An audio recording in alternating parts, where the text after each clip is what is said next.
Эта ситуация всполошила весь мир. Досмотрите это видео до конца, и вы узнаете, как таджики привели многие страны в недоумение. Подписывайтесь на наши обновления, точно будете в курсе всего самого актуального. В первом квартале текущего года из России на родину уехали 60 тысяч мигрантов из Таджикистана и 133 тысячи из Узбекистана. Такие данные приводит аналитический центр Международного агентства по трудоустройству. Кроме этого, по прогнозам Всемирного банка, объемы денежных переводов из России, которые составляли до 30% ВВП Центральной Азии, в этом году резко сократился. В Казахстан на 17%, в Узбекистан на 21%, в Таджикистане на 22%, а в Кыргызстан на 33%. Рабочие места могут потерять около 2 миллионов, а безработица среди мигрантов вырасти с 4,5% до почти 8%. Возможно, поэтому, по данным агентства, граждане Центральной Азии все чаще стали интересоваться работой в Польше. С начала российско-украинского конфликта рост количества обращений по трудоустройству в Польше от рекрутинговых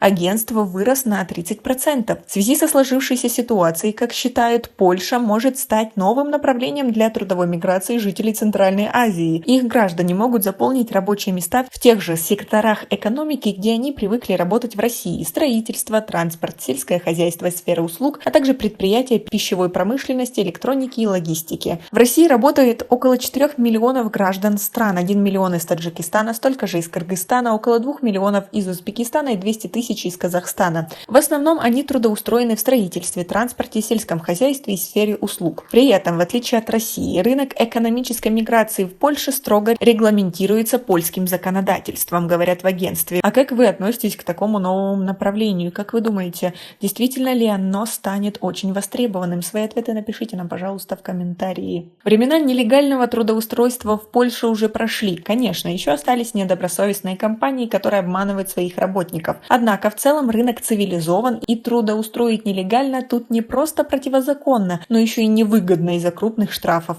Кроме того, иностранные граждане могут подавать в Польше на вид на жительство и имеют доступ к тем же социальным благам, что и поляки. Например, ежемесячной доплате на ребенка в размере 500 злотых. Ярким примером того, как работает, это украинские экономические мигранты, которые активно пользуются льготами от государства, а также активно интегрировались в Польше, подавая на вид на жительство. Дефицит мужской рабочей силы из-за войны в Украине, страны, которая была основным поставщиком рабочих рук в Польшу, заставляет польские предприятия также обратить внимание на работников из Центральной Азии. Многие компании готовы помогать гражданам Казахстана, Узбекистана и других стран Центральной Азии в адаптации. Уже сейчас спрашивают о культурных и религиозных особенностях, гастрономических предпочтениях, чтобы создать комфортные условия для работы и построить рабочий график под их потребности, рассказывает Тамаш Багдевич. По состоянию на начало 2022 года на учете в Фонде социального страхования Польши состояло около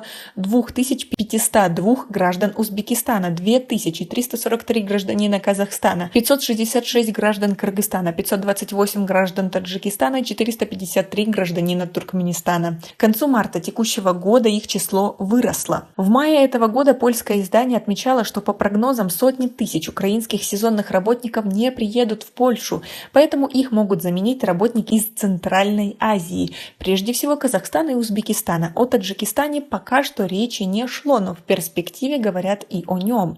По сообщению МИД Республики Таджикистан, основа для развития отношений и взаимовыгодного сотрудничества между Таджикистаном и Польшей была заложена в ходе обмена официальными визитами президента Польши в Душанбе в октябре 2002 года и официального визита Эмомали Рахмона в Варшаву в мае 2003 года. В ходе этих визитов было подписано 9 важных межправительственных и межведомственных документов в области экономики, культуры, науки, образования и борьбы с преступностью, которые являются договорно-правовой основой таджикско-польских отношений. В настоящее время правовая база таджикско-польских отношений развивается и включает 18 документов о двустороннем сотрудничестве. Однако среди подписанных документов нет соглашений о наборе трудовых мигрантов. По официальным данным Министерства образования и науки Польши, в настоящее время в польских вузах обучаются более 200 граждан республики, а по данным Минтруда в Польше на тот момент трудились около 300 трудовых мигрантов из Таджикистана. То есть, в принципе, это вполне возможно.